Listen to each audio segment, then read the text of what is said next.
good afternoon, good evening, and good night. Thank you so much for downloading the Faith Life podcast of Discovery Fellowship Church. I'm your host, Pastor Nathan. See, I got to keep you on your toes, Matt. Here with my co-host, Pastor Matt. Hey, guys. As always, thank you so much for downloading this episode. If you have not done so already, please take a minute and leave us a 5-star review on Apple Podcasts, on Spotify, or wherever you downloaded this podcast. Don't forget to email us at podcast@dfchurch.com. That's podcast@dfchurch.com. All right. So for those of you that are listening or watching and you're like, what is wrong with Nathan? Yeah. What's wrong? Well, that's a bigger... That's the a bigger topic question. for today? Yeah, that's the question of the day. Man, you're something else right now. It's kind of man. Here's All what's right. happening. You're really tired. I'm so And tired. so I think you're just trying to like force fake the energy through. Yeah, it's like you overcompensate from the tiredness by getting but just then like, you just sound like crazy. Like something. Yeah, crazy. Crazy is a good word. I'll give you that. Matthew, did I ever tell you about when I was in, I want to say 7th grade? I got called down to the counselor's office in the middle of class. I was like, what did I do? I don't know what's going on. So I got taken to the counselor's office, and they started asking me a bunch of really weird questions. They're like, did you have anything today out of the ordinary that you like ate or ingested? And we kind of kept talking, and I eventually get to the point. I realized they're trying to figure out if I'm on some kind of drugs. And I'm like, no. And I was like, I had coffee this morning, but that's pretty normal. And they're like, okay. And they sent me back and everything was fine. But they legit thought that I might be on drugs. Why? I guess I was just crazy. All right. Well, that might be people watching or listening the first 20 seconds of this podcast. Well. They would think the same thing. Like, what something did he accidentally consume? Yes. Yeah. So let's jump in. Let's do it. To our podcast today with the news of the week. Actually, before I jump into that, Matt, I do want to give a quick update due to some traveling that is happening. Next week's episode will just be a classic replay. We're going to dive back into our archives, maybe before we had video, maybe with video. I'm not sure which one it's going to be. And do a replay next week because we will not be having a live episode, but in 2 weeks we'll be back on with our normally scheduled programming. Sweet. Take a minute, share this with a friend, somebody who hasn't heard it yet, and they can get caught up on all previous episodes. This is episode 82. Previously released episodes could have worked. Today is episode 82. Which means we're getting closer to episode 100. So here's the question. Next week, when you play like a from the archives do I give it a one, number? is that 83 or is that replay of 4? Yes, it's replay of 4. I don't believe I've counted replays. Episode 83, best year by the way, 1983. Yeah, until 2 weeks from this release. Correct. Gotcha. And then we will be going closer and closer to episode 100. A couple of podcasts that I listened to, one just had their 800th episode. Holy moly. Which is crazy. We'll get there. They've been doing it for like 14 years. See, we got to do something exciting for our episode 100. Yeah. So hopefully we get something cool for that. Matt, I heard something this week that was like mess with your perception of time. Okay. So I'm going to see if this makes you feel weird about time. Okay. All right. What year did The Empire Strikes Back come out? 80, right? Empire Strikes Back was 1980. Okay. That is 44 years ago. Yes. Now, if you were to, so that gap of that to that movie, 44 years, if you take that from the movie's release date back, that would be 1936. Okay. So the distance between 1936, which and seems Empire forever, Strikes Back, is the distance between that and now. That made me feel weird. Huh. What happened in 1936? It's just like the olden days. Back in my day. It's just like you're in the 30s, right? Right. The Roaring 30s. No, they did not call them the Roaring 30s. No, we roared in the 20s. Prelude to World War II. We're starting to see. The Prelude 30s. The Praline 30s. Not like candy. Like pecan? Yeah. Anyway, I just thought that was weird. All right. It just felt weird. It felt like that's so long ago, but I guess it's not. Time is weird. So here's another fun little like make you feel old type of moment. When did Toy Story come out? Oh, 94, 95? 95. Right? Yeah. Yeah, we're almost 30 years beyond Toy Story. And that to me still feels like a more modern movie, but 30 years ago is actually kind of old. That is crazy. Yeah. You know what else is crazy? Back in like ancient Egypt, like 2,000 years ago, Egypt. Speaking of 1995, they had like people studying the ruins of an ancient Egypt that was as ancient to them as they are to us. That's awesome. That's how long Egypt has been around. Man. Like they were like Cleopatra lived closer to us than to the building of the pyramids. Isn't that weird? That makes sense. The pyramids were that old to her. Isn't there, this has nothing to do with anything at all, but like Betty White lived at the same time as... Betty White was older, now she's passed away, than sliced bread. Like regularly available sliced bread was something that did not exist when she was born. We say, and by we say, I mean, I've heard it said, like, oh, that's the greatest invention since sliced bread, right? Yeah. Was Betty White the greatest invention until sliced bread? Like it was, the greatest invention since Betty White. Yes. And then sliced bread came out. Man, that's crazy. Thanks, I don't know if she was that popular as an infant. That's fair. Well, speaking of Betty White, let's jump into the news today.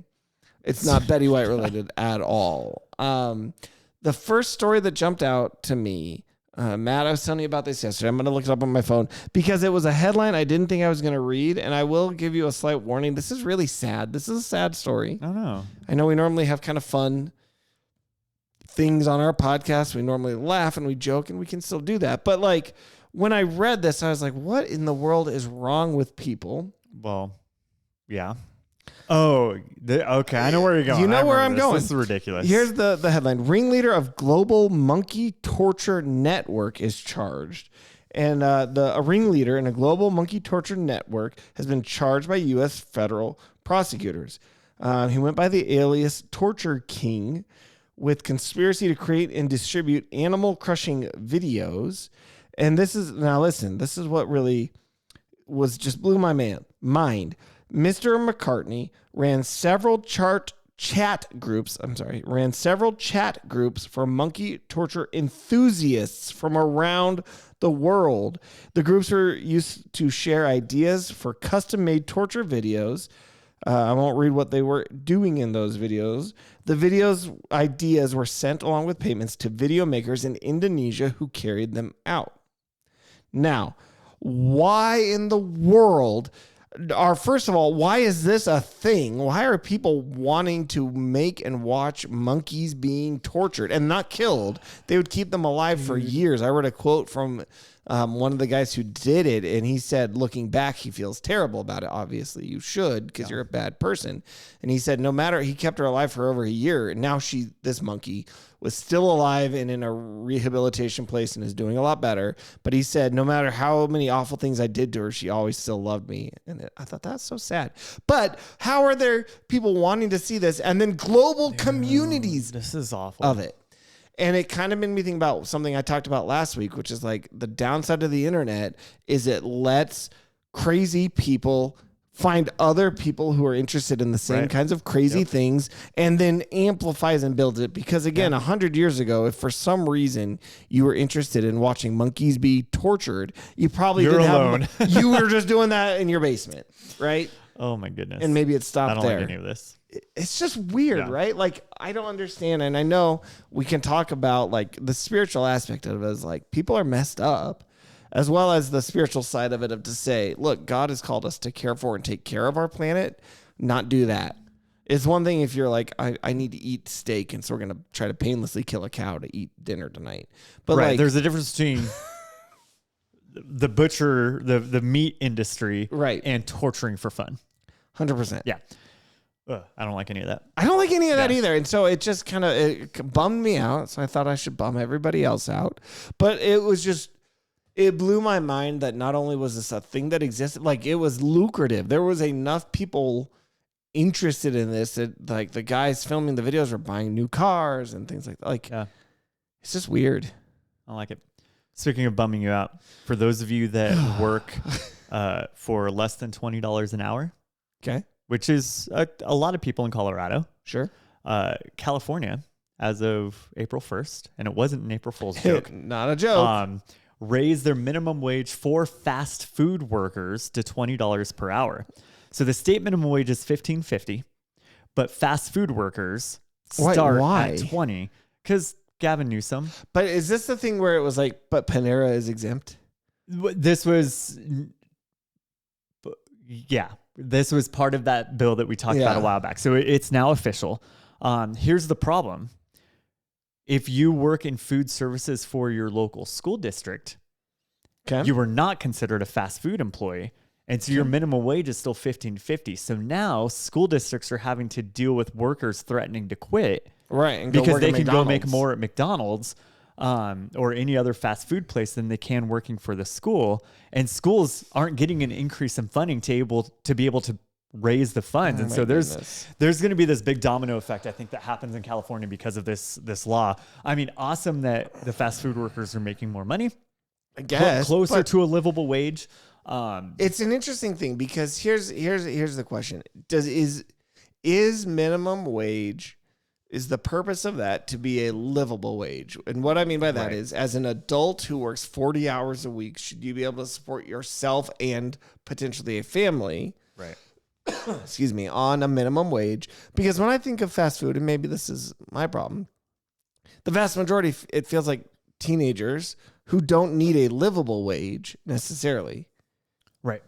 Now, I guess there are people who are not teenagers who work there. Right. And so I guess, is an entry-level job, to me, here, okay, let me back it up. It feels like an entry-level job is not what you should be banking your career on, right? Correct. This should not be the thing that supports me for the rest of my life, and I shouldn't be able to be content to just stay here. The whole point of an entry-level minimum wage job should be to motivate you to move up the chain. Right. Like if you want to be that at McDonald's, all right, you're at McDonald's. I want to go try to become a supervisor or a manager or whatever in order to start making this livable. Whereas if you're fully livable at the bottom, where's the motivation to move up? Right. There isn't. So the purpose of the minimum wage originally was to stabilize the post-depression economy. This is according to the Legal Information Institute from Cornell University. Stabilize the post-depression economy and protect the workers in the labor force.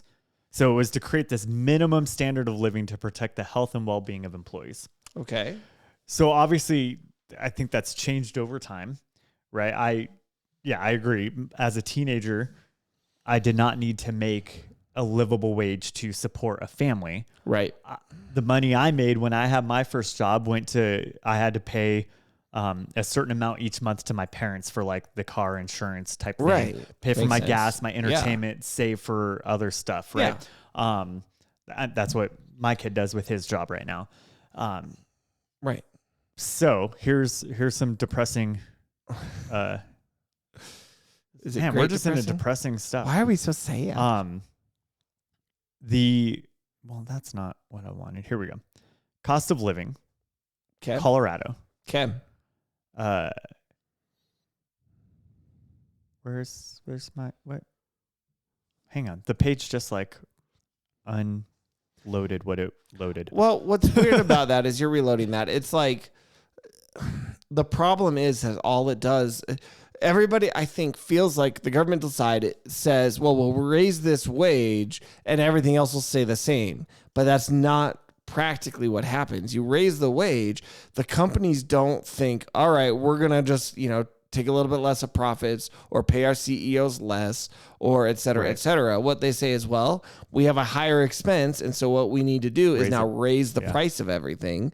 And so you've raised the minimum wage, but all the other prices go up around you anyway. What good did it do? It just makes everything everything more expensive. Yeah. So the comfortable wage, okay, so not just a living wage, a comfortable wage. Sure. In Colorado is over $45 an hour is Wow. what is necessary to live comfortably because of the cost of living here. Right. Colorado's expansive. Minimum wage in Colorado is $14.42 Right. an hour. And so you're nowhere near comfortable if you're on minimum wage. Right. Even if you have 2 full-time workers on minimum wage, you're still not up to that comfortable number yet. Right. And so But again, this comes back to our ideas about what currently minimum wage is intended to do. Because again, if I am in high school, right, and I'm making $14 an hour, that's pretty great. right. I think it's meant now to just not let employers take advantage of employees, Unless you work at a restaurant. Because then you can go well below that and pass even more on to. All right. If you don't get enough tips, the restaurant is required to get you up to minimum wage at least. Right. But can I tell you? You may. I'm going to tell you. I started to say, can I ask you? But I'm not going to ask you. I'm going to tell you what bugs me now.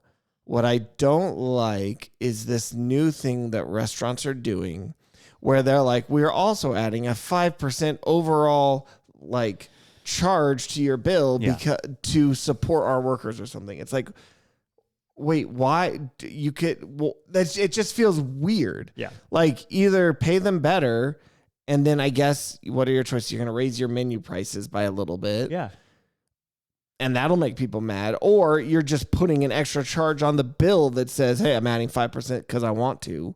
It's like no matter what you do, there's no good solution. But it's annoying to me that it's like, we're going to add on a 5% like wage adjustment to your overall bill. Yeah. So what do you do with countries?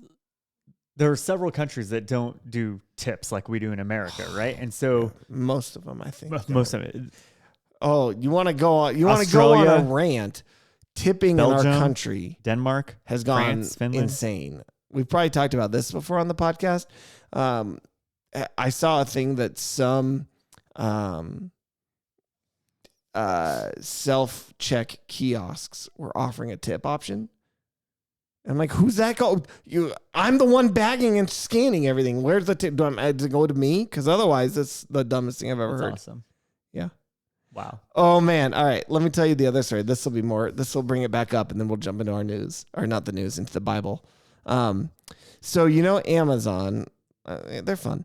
It had all these like AI powered stores that they started in 2016. And the idea was everything was there was cameras everywhere. And the idea was that the AI was watching, and no matter what you took and put in your cart, if you put it back, it was just cameras watching it. It wasn't like they were scanning it or doing QR codes or whatever. It was just you walk into the store, put stuff in your cart, and whatever's in your cart as you walk out the store just automatically ring up on your Amazon account.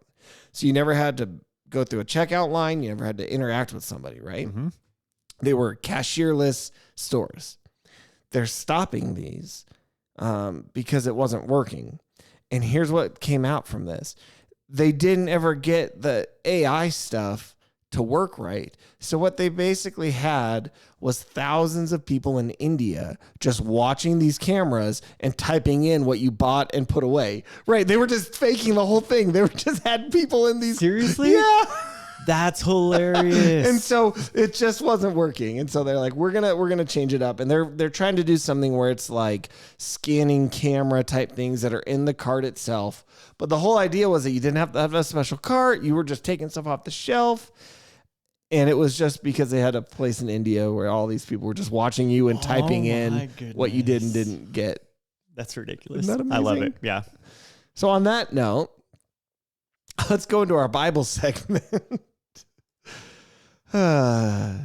As always, don't forget, if you have not joined us yet, you can read the Bible in a year with us here at Discovery Fellowship Church. There's a link in the show notes. There's a link in the YouTube description. We are reading through the Bible in its entirety this year. And you know what? You don't have to have been reading with us all this time. If you're watching or listening to this for the first time and you want to join us in reading the Bible, just click that link, jump in on today. Don't worry about trying to catch up. Any Bible is better than no Bible. Matthew, what jumped out this week for you? Well, this morning, okay, so we we released this on Friday. On Thursday, we started James. Yes. And so I love reading it because I also think through some of the controversies we've had in doing some James studies. Oh, yes, we have. Of people kind of misinterpreting or interpreting differently than we do. But just the reminder that as I read through James, I'm regularly reminded that even the demons believe and shudder, right? So my understanding of who Jesus is, me knowing that he's the Son of God, is not what saves me. Right. Right. There is a surrender that saves, which implies life change through the work of the Spirit in my life. Right. And so when James talks about show me a faith without works and I'll show you a faith that's dead. Right. It's now I'm not a works-based salvation person. Ephesians 2 says, for it is by grace you've been saved through faith, and not of yourselves, it's a gift of God, right? So let me be very clear on that. But because of my faith, I go and do. If I didn't, I would want you to question my relationship with Jesus, right? I would want you to call me out and be like, hey, Matt, you seem like maybe you aren't actually believing this stuff. Right. Or living it out, right? You're not allowing Christ to change you. And so just a good reminder that it's not I'm saved so I can sit back and do nothing. Right. I'm saved so that I can go and be in the hands and feet of Jesus everywhere, always type of thing. And if not, then I need to check my pulse. I love that. Yeah. I had something I was going to say, and then it left in my brain. That's that tiredness we're talking about. We're talking about James. What did you say right before you hit the faith and works thing? Well, some of the controversies that we've had in some of the studies we've done with people just interpreting differently. I lost it. I had an interesting thought. I'm sorry. If you're not dead, you're not done. If you're not dead, then you're not done. Greater things are still to come. Right, but that song says, if I'm not dead, then you're not done. To God. Meaning that God's still going to work in my life, which is awesome. I love that. But I also think if I'm not dead, then I'm not done doing things for him. Right. Right, responding to what he's done for me. Yeah. Yeah. It was great. James is awesome. And yes, can be controversial, but it doesn't need to be. It doesn't need to be. Just, man, read the Bible, love Jesus, live for him. Oh, that's what I was going to say. Hey, it all came back.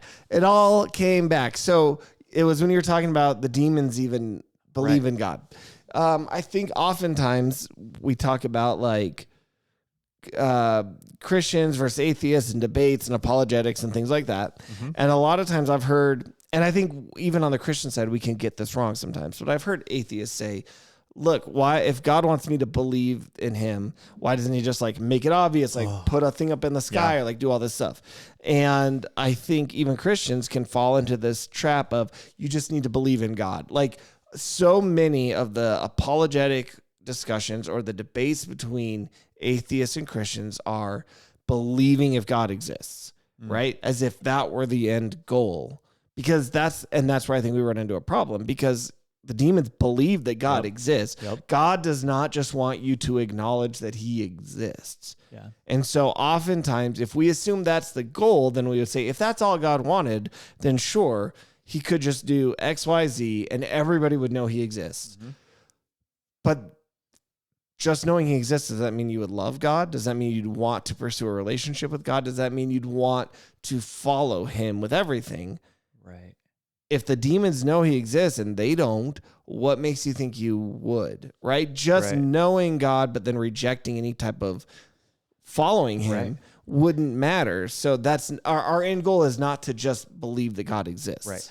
I know that Whataburger exists and I want absolutely nothing to do with them. Correct. Right. So like similar thing, just a knowledge of the existence of something. Right. Doesn't imply a following, a surrender, a correct. And so that's where I think we sometimes get off a little bit. Well, let's jump into our main topic. But again, if you're reading the Bible with us, email us, please, podcast@dfchurch.com. Let us know something that has jumped out at you during your week of Bible reading. But today we are going to be talking about something maybe a little controversial, something about existing controversy at the very least, and something that's kind of relevant to events right now that we're kind of dealing with. And so to set a little bit of the stage, There is a Christian author named Preston Sprinkle. Mm-hmm.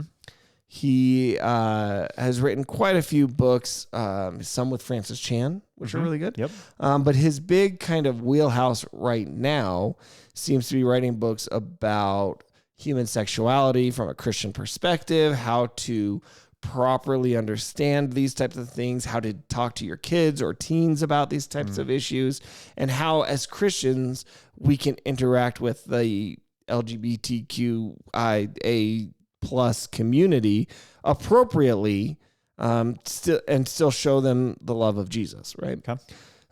He is speaking at a local church, not ours, but at a church near us the day you're listening to this, Friday evening. And we wanted to help support this event because as a church, we tend to find a lot of value in what he says.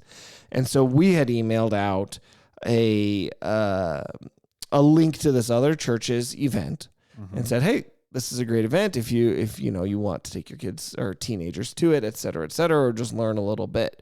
And somebody here in the church had gotten very excited about it. She said, I love this. I'm going to take my family, et cetera, and then shared that with people she knew and had gotten some blowback to say, hey, I don't know about this. You shouldn't go to anything Preston Sprinkle does. So we started looking and saying, well, what are people saying that they don't like? Has he changed his stance from something that we've previously understood him to say?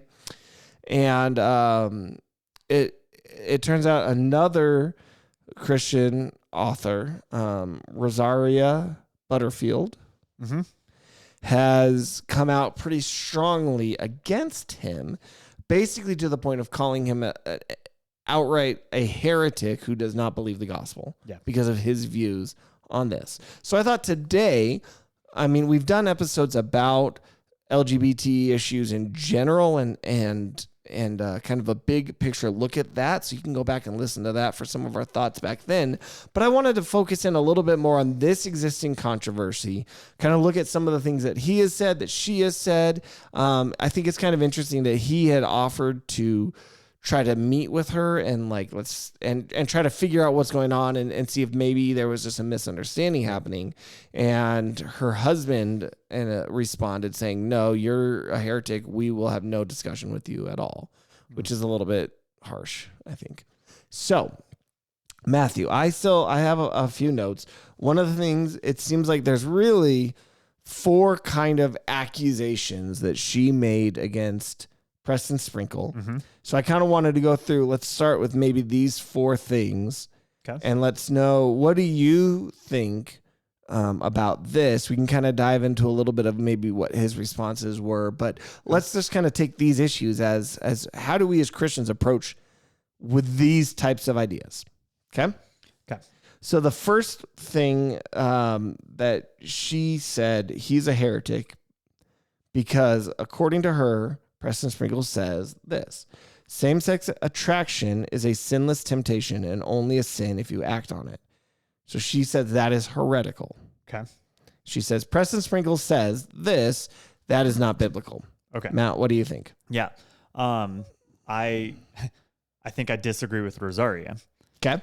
Because temptation does not equal sin. Okay. Temptation leads to sin. Okay. Okay. Depending on what I do with that temptation. Right. And so, so the conversations you and I have been having and the rest of our staff over the last several days are essentially Jesus himself was tempted in every way, yet without sin. So if I say that just my temptation is sin, that's a lie. That's anti-biblical. Right. Or not anti-biblical. That is the opposite of what the Bible says, right? Because anti makes it sound like I'm against the Bible. Sure. I just want to clarify terms there. So if I am tempted to lie, but I don't lie, right? Did I sin? I don't think so. But we would still agree that the lying is a sin. Lying is a sin. It is. And I think, and maybe this is where some of the terminology, it would just be helpful if these people could just sit down and talk. Because I think the idea, you could be saying you are not like have a sinful nature or something. Like is temptation? Oh, that's an interesting question. Is temptation a result of our sinful nature then? Because Jesus was tempted but didn't have a sinful nature. So where does temptation? Because Adam and Eve were tempted in the garden and they gave into that temptation. So no, it's not a result of our fallen sinful nature. Right. In fact, I guess you could say it's a temptation is like spiritual attack in some way as well. Yeah. Like when Jesus was tempted, it was Satan in the desert. Temptation is also an opportunity for me to honor the Lord. And I say that because my fallen sinful nature, I want to do other fleshly things, right? That whatever it might be, whatever my vices might be, whatever your vices might be, right? It could be lust, pornography type stuff. It could be alcoholism. It could be drugs. It could be lying. It could be anger. It could be pride. It could be so many things. So many things. Each time I am tempted, I have an opportunity there to honor Christ with my decisions, right? And so when I am tempted to go and do one of these things, let's use pornography, because I want to say the latest stats I've read was like 80% of church-going men. Holy cow. Yeah, have a problem with it. That's a huge number. 4 out of 5. That's a huge. Okay. Now, number. I don't know if that necessarily means that they give in to that temptation regularly, but they're regularly tempted by it. So they have a lust issue, right? Okay. Which is a very common issue, I know, for men. It's also common for a lot of women too. So it's not just a dude problem. On a side note, if that stat is correct, wouldn't you think we should have some sort of assistance, support, resources for, or do we think here at Discovery our men are the exception to the rule? No. So this is that's a very different question then. Else? Why don't we have a very any specific, type of support for that? Here's why. You ready? Yeah, let's hear it. Because we're also very prideful people.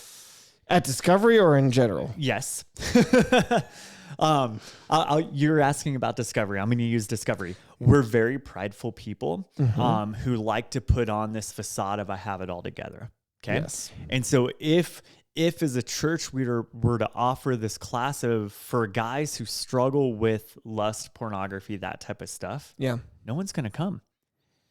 Everyone's going to want to go. And nobody's going to feel comfortable. To go, but no one's going to go. That's a deeper systemic issue It's a huge systemic issue. That's a deeper issue. And yeah, so I agree. Unfortunately, the LGBTQ problem that churches have of how to address it or taking up offenses or whatever it might be. Right. It's because that's a them problem, not a me problem. Exactly. And so I can be personally offended by you. Right. Everybody would be like, I will go to that seminar that tells me that, because it's not a show with me. I can just say, yes, that's wrong. Yep. Oh. Yeah. I'm pretty sure the books, every man's battle and every guy's battle, they don't say some guy's battle or a few guys' battle. It's every man struggles with this and needs to address it. It is a spiritual issue. It's a heart issue. It's a surrender those temptations over to Jesus issue. So all that to bringing say, it back. Bring it all back. Yeah.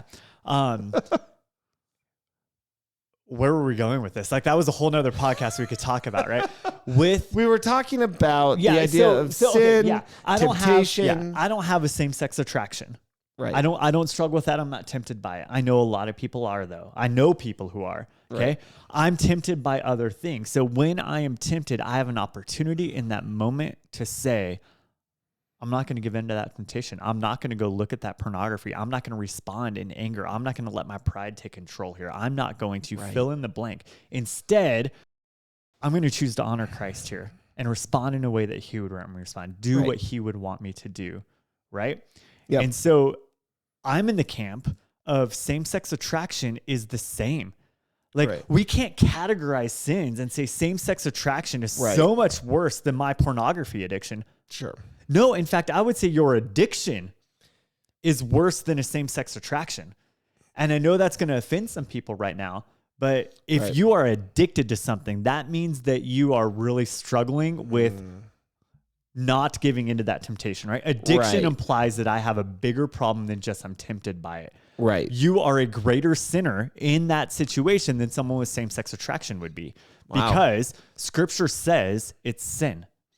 Right. Right? Not the attraction part, the action part. Okay? And so I'm with Preston Sprinkle. I would be too. Where when scripture talks about homosexual behavior, that's where it's calling it out as sin. So, and I think maybe this is where definitions and things get a little bit like nuanced, and nuance is hard. Because if you were to say same-sex attraction is not a sin, well, but it's a sinful, it's attraction. There, right? Like, there's, it's like lying. You're saying, well, lying, wanting to, it's weird. Yeah. Wanting to do something wrong isn't a sin, but it kind of, it has it's tied in closer. Absolutely. So let me clarify a little bit. Okay. I am opposite sex attracted. Okay. Right. Meaning I have an attraction towards a bent towards women as a man. Right. And admiring their beauty. Right. And my whole life, right? Like since I was a young lad, I saw women and thought they were beautiful, or girls that I thought was cute, right? Or whatever it might be. Right. And so with that, I have surrendered my thoughts to the Lord to be for my wife only. Right. And so when I see a woman or something that is attractive or beautiful to me, scripture says, take those thoughts captive. Right. Right. So she's beautiful. My focus turns towards the Lord and my wife. Right. Okay. I see something that my flesh wants, whatever it might be. Right. I turn those thoughts towards the Lord. So as someone who might be same-sex attracted, I think you have the same opportunity of, I see now here's where Rosario is coming from. I'm assuming. I haven't read a lot of her stuff. Okay. The assumption is homosexuality is a distortion of creation. Right. And that's what I was going to say. There is a difference.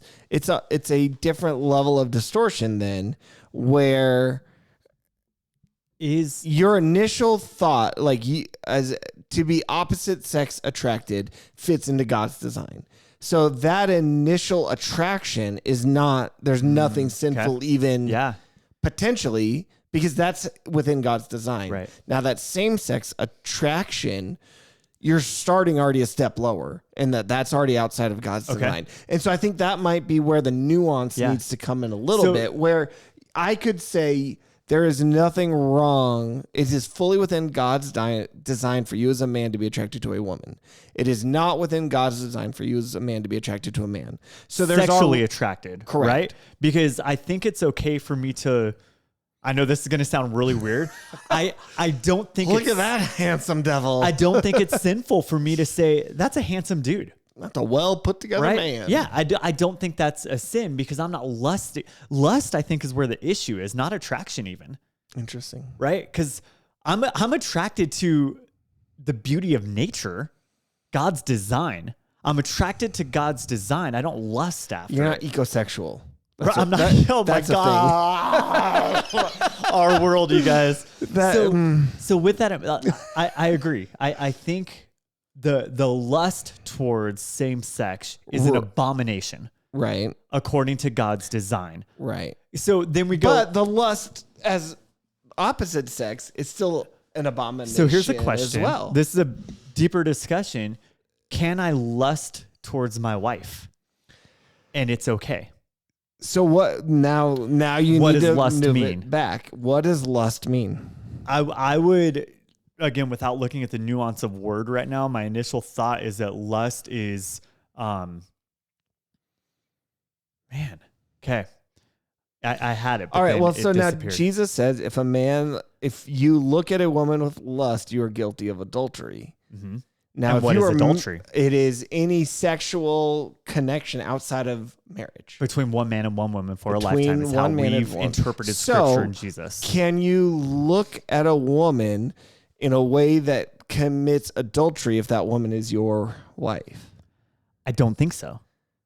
Right. Now, so it's you not could lust view if I'm... lust as a definition of lust as looking at a person as an object to fulfill your desires. I've heard lust as that kind of a definition, So, in which case you could theoretically look at your wife not as your partner, your helper, as an object, but as just an object for you only. So, lust is a noun, according to dictionary.com. Very strong sexual desire.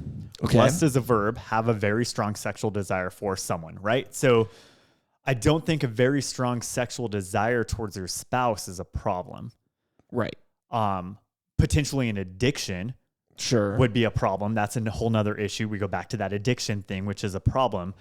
So then the question is, biblically speaking, when lust is sin, yes, right? I think it's then a desire that's outside God's design. Because we say that sin is anything we think, say, or do that goes against God and his design and will, right? Anything we think, so is that... Think, say, or do. Okay, but... That goes against God's design. So, again, it's taking the thoughts captive. My initial saying, oh, she's pretty. But it that's something there. you It thought. doesn't go towards lust, But it though. was still something you thought. But I'm not lusting. Okay. If it's she's pretty and boy, what I would do type of thing, right? Yeah.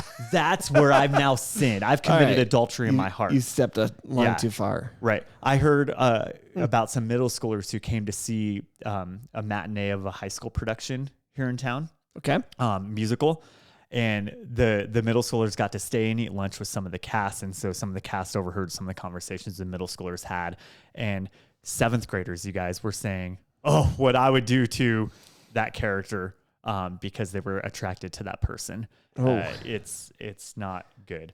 Okay, so this might end up having to be like a multi-part series because I think there's a lot of nuance we need to address in order to have... It's a much bigger conversation than I think a 30-minute to an hour-long podcast can handle, right? Okay. James chapter 1, we just read it this morning in our Bible study program. Yes. Each person is tempted when he is lured and enticed by his own desire. Then desire, when it has conceived, gives birth to sin. And sin, when it's fully grown, brings forth death. Okay, so there's a temptation that happens, right? Temptation is when I'm lured. Man, that was a weird word to say multiple times incorrectly. And I'm enticed by my own desire. Okay, that's where my temptation comes in, right? My desire for something. Then desire, when it has conceived, gives birth to sin. Okay, so my temptation isn't the problem yet. That first thought's not the problem. It's that second thought. Okay. Where I've now allowed that desire to develop deeper. Okay. James says that's where I've given birth to sin. That's where, right. So lust in my heart is adultery. That lust is not that initial, she's pretty, he's pretty, handsome, whatever you would use, moment. It's that second thought. And here's the thing. My first thought could go towards lust, right? And so I want to be very careful that initial thought from you, for you, it could be lust. You have to figure out where your boundaries are and what you need to do with yourself. And so when it comes to that same-sex attraction, again, that, oh, he's a handsome dude, that's not the sin yet. I haven't given birth to sin in that thought. For me.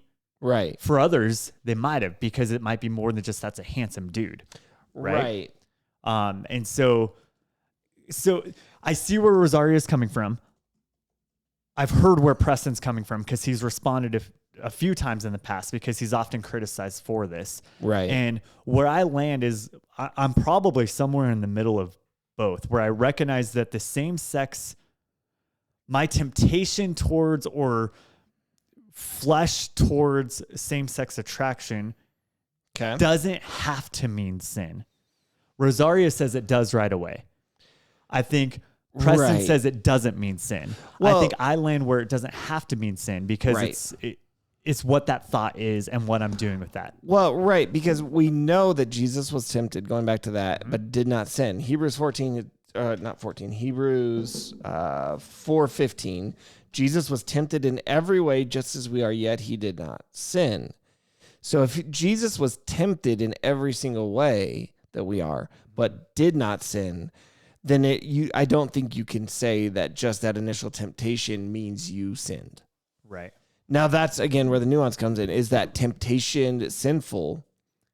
Is a different question maybe than did you sin, right? Because the temptation was to sin, was to a sinful act, and yet you didn't means that you have not sinned. Otherwise, we have to say that Jesus sinned since he was tempted. That's the thing, is that there's a lot of tricky nuance. There's a lot to of this. nuance. Yeah. So let's do one more of these 4 statements, and then next in 2 weeks we'll do the other 2. Okay. I think that's a good. And that'll be good because we have a couple people from our church who are actually going to hear Preston Sprinkle speak live. Right. And I'm interested to hear some of their thoughts on how he presents things. Yeah. And how much has been misinterpreted. You know, we should try to get Preston Sprinkle on our podcast. That'd be cool. We can see what we can do. All right. So the second thing that was accused of making him a heretic was people who experience same-sex attraction are actually gay Christians called to lifelong celibacy. So again, Rosario says that Preston believes this and that it is heretical. Okay. Here's my issue. I understand where Preston's coming from. Okay. I have people who I know who would categorize themselves in this camp that Preston's talking about. Okay. My issue is this is an identity problem now. Yes. Right? I am not a straight Christian. Right. I am not a white Christian. I am not a parent Christian. I am a follower of Jesus Christ, period, end of story. That is where my identity is. Everything else comes below that. So to put an extra adjective next to Christian, I do kind of have an issue with. Right. Now, I'm not going to say you're a heretic who's going to rot in hell because you're saying that you're adding some of your other struggles and stuff with this. What I'm going to do is say, dude, like, why is that even in the conversation? Let's talk about Jesus. 100%. Right? Like, that's where I'm coming at with this. And I think that the concern, rightfully so, is that if you are identifying yourself as a quote unquote gay Christian, like, we wouldn't do that with any other sin. Like, I'm a proud Christian or an adultering Christian or a thieving Christian. Right? If that's your struggle, that shouldn't be an adjective that modifies you, right? It would be, I'm a Christian who struggles with same-sex attraction. Now, in his response, he did say, it depends on how we're defining the word gay. And he says, when I, Preston Sprinkle, use the word gay, I'm almost always using it as a synonym for same-sex attraction. Not same-sex doing. Right. And then he says, if Butterfield means that I'm, Preston Sprinkle, encouraging everyone who experiences same-sex attraction to call themselves gay, this is false. And so the idea is, and then we'll talk about the second part about are they called to lifelong celibacy. But it's an interesting thing. Like, why would you identify yourself with what your struggle or sin is as part of your identity? I think what you said, Matt, is exactly it. This is an identity issue. And we know we have people who struggle with same-sex attraction. And I don't think they would call themselves like a gay Christian. And I also think, again, getting into the nuance and definitions, when there's a lot of baggage and connotation that goes along with using the word gay to describe yourself in terms of lifestyle and the way that you actually kind of interact with a community. There's a more of a culture to that I think Rosario Butterfield, coming out of that lifestyle, sees that adjective of saying a gay person that now has a whole bunch of cultural baggage that goes to it, that I don't know if Preston Sprinkle, as somebody who doesn't struggle with this and has not been in that community, might not identify, right? And so I do think it's problematic if you were to if you were to refer to yourself as a gay Christian. Right. But again, a Christian who says, I struggle with same-sex attraction, but I love Jesus more, great. Yeah. Because you can fill in anything there. Right. I'm a Christian who struggles with this, but I love Jesus more. Right. And I think that's where, I need to make sure I clarify my position and what I've already said today is I'm not saying that just go on living in that way, right? Right. What I'm saying is we all have our temptations. And I know one of the arguments against the biblical stance that homosexuality in your action, in like beyond just an attraction, right? As Preston's saying, that there's an argument against saying that sin that people try to make, biblically speaking. And we can get into all that eventually, but what I'm saying is, like, I was born selfish, right? I mean, almost all of us are. Just look at the way we interact with each other, 100%. From the time we're little children with our toys. But that doesn't mean that my selfishness is okay. Right. And so, like, I hear the argument, well, I was born this way, so it must be okay. God wouldn't let me be born this way if it was actually sin. Well, that's our fallen nature. I'm born a sinner. Right. I very much believe, and, you can call me a Calvinist in that sense of the total depravity of man type of thing, right? So, yeah, that's total depravity is a his Calvin points. thing, although they would say that total depravity means that you will never be able to choose anything good.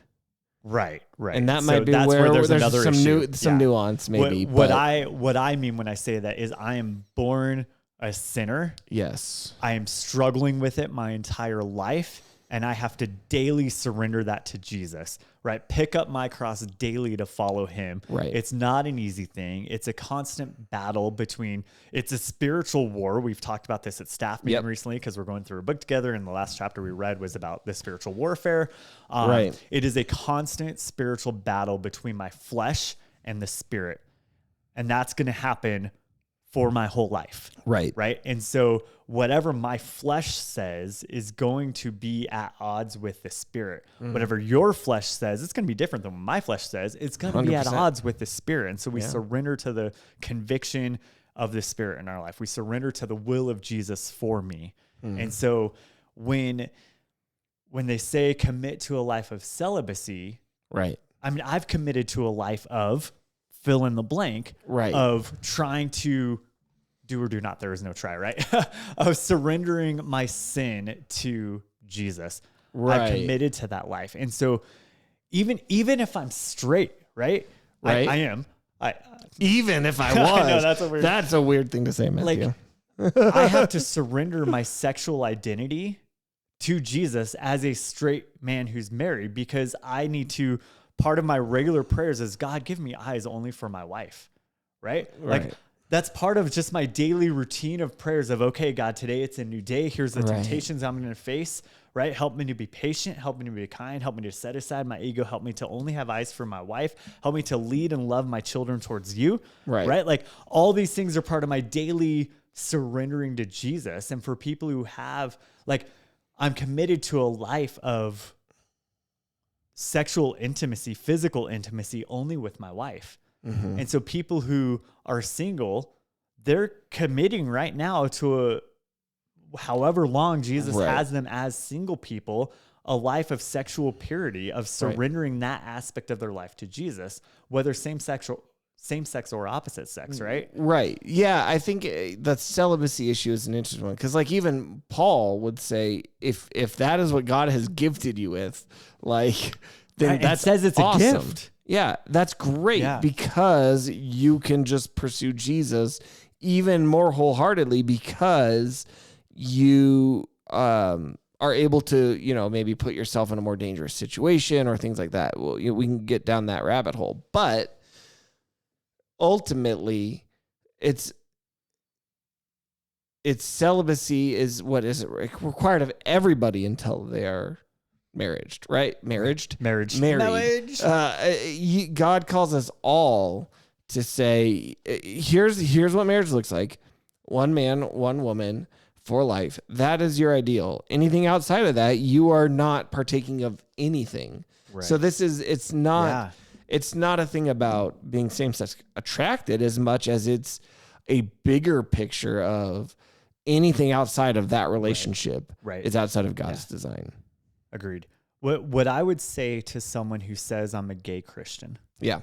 And what if Preston were here, I would push back a little bit on him being so pro that title. Sure. And maybe he's not so pro that title. It sounds like potentially he's not, but like my thinking with it is, if as a same sex attracted person, I align more with my broken sexuality than I do with my relationship with Christ, we have a deeper problem, right? Like we're missing out on the goodness of the gospel and what it can do for my brokenness, right? So like, and I know I'm going to get pushback if there's any same-sex attracted or non-heterosexual people listening to this. They're going to say, you just said broken. You just called me broken.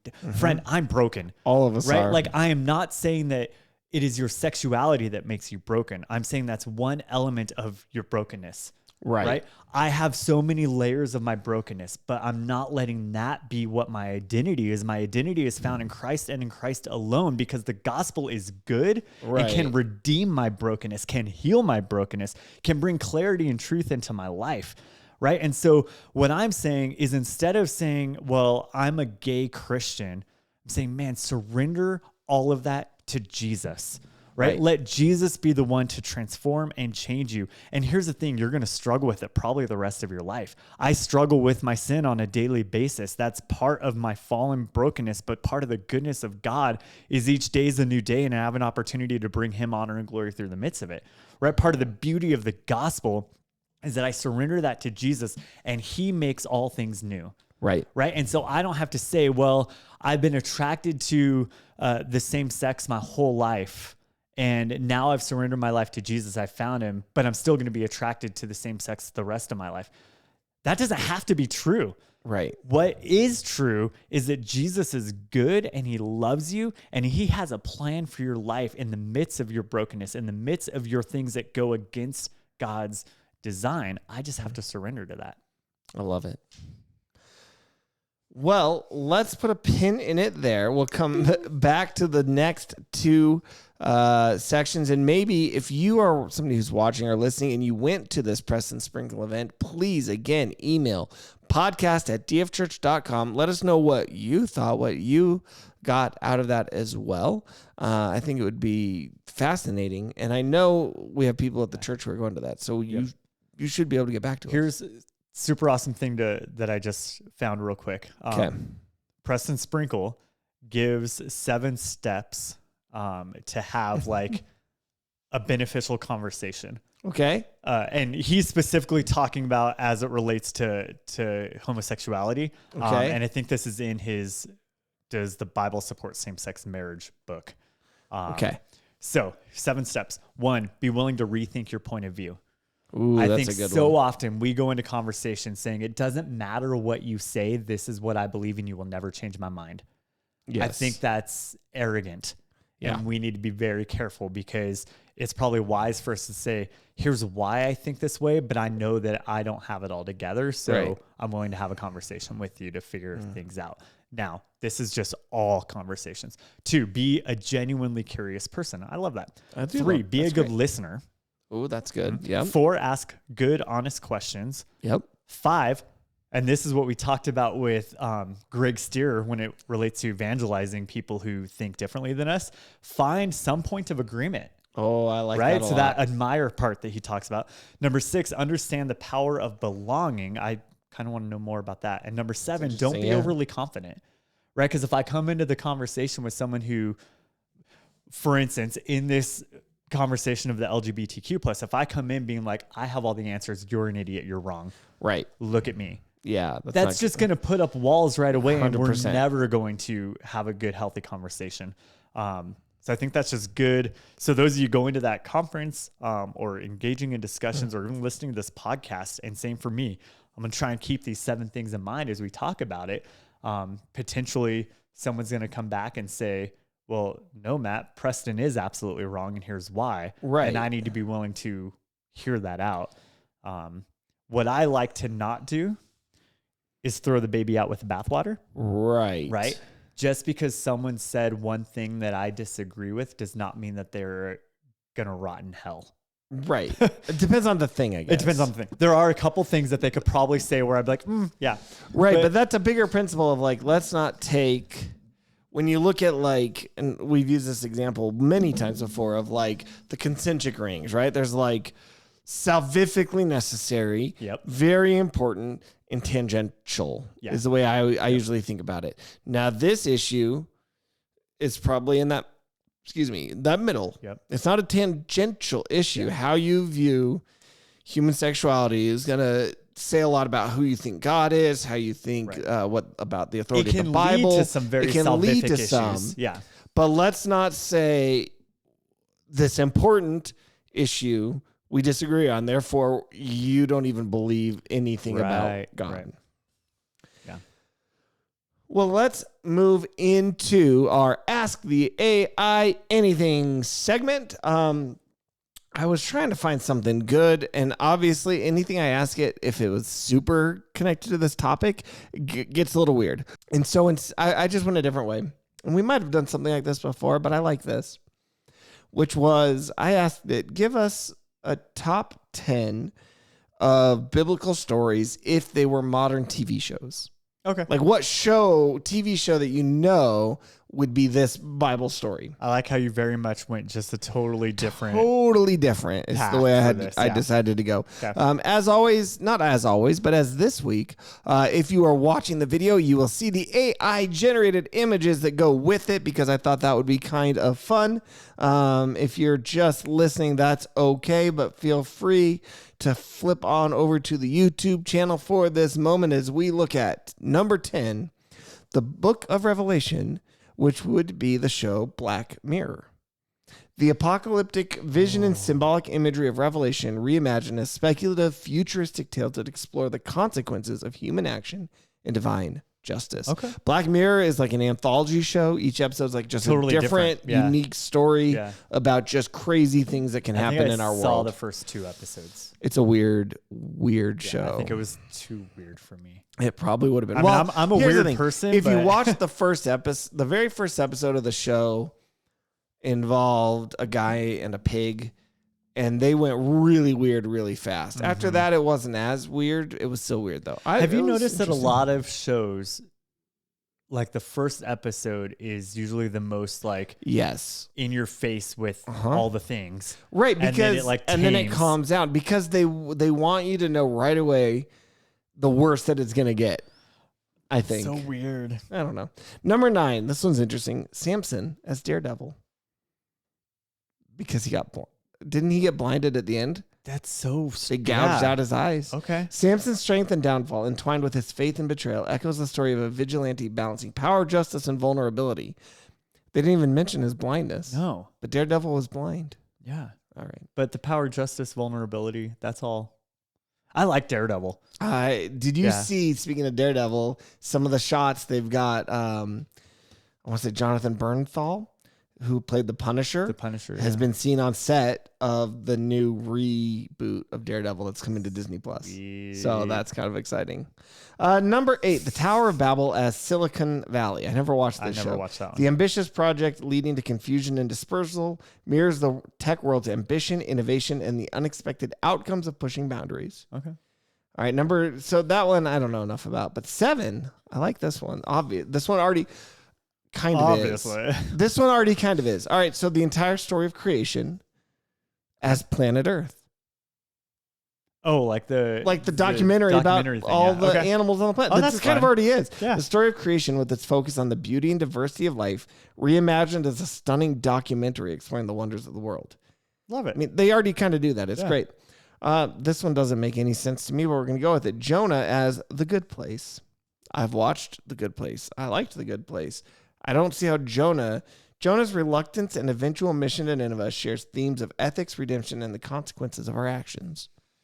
I guess so, but it's literally about being in the afterlife. So why that one doesn't make as much sense to me. Yeah, I don't get that one. All right, the next one, I didn't watch this show, but I know of it. Daniel in the Lion's Den as Prison Break. Okay.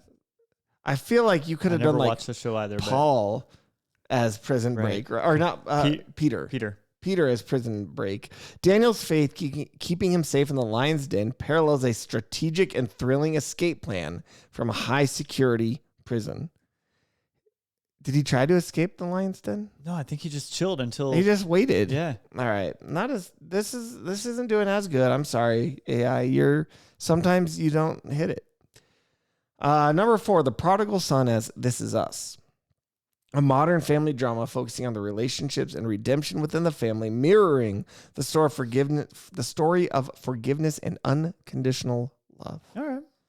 That's fine. I never watched This Is Us, but my wife was watching it. She really liked it. Same. Yeah? You didn't watch it, but your wife did? Yep. That's funny. Number 3, Esther as The Crown. Esther's story of becoming queen and saving her people could be seen through the lens of political and personal drama within the royal family. That would make sense. I never watched The Crown. I never watched The Crown. But it makes sense. One of those like royalty type TV shows. Esther would fit. All right. Number 2, David versus Goliath as Friday Night Lights.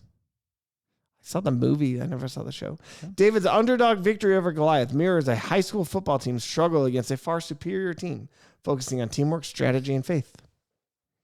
All right. Does that work? Sure. All right. And the last one, The Exodus as Lost. Moses leading the Israelites out of Egypt is like the survivors navigating the mysteries and challenges of the island, with both groups facing tests of faith and leadership. Although I think The Exodus has less time travel than Lost. But we did have the Pillar of Cloud. Okay. Which is like the smoke monster. It's like the smoke monster. So here's the thing. I loved Lost. I thought that show was awesome. That first season, one of the best things I'd ever seen. Absolutely. I fully agree. It ended there were a couple seasons where it was like... they had to go through the problem of the writers' strike, which you could tell. Yep. I liked some of the... I did not hate the ending as much as other people did. No, I didn't hate the ending actually at all. I thought the ending was fine. In fact, so I was in California when that first started. I was still there, and a whole bunch of youth leaders, we would get together weekly to watch it. Oh, see, that's it was fun. super fun. Yep. It was a cool show. I liked it. Well, that was our AI list, and you know what? We don't have any listener mail today, so please. Womp womp. Please stop what you're doing. Take a second. Email us podcast@dfchurch.com. That's podcast@dfchurch.com. With that, we will not see you next week, but we'll be back in 2 weeks. And next week, enjoy a replay. Bye, guys.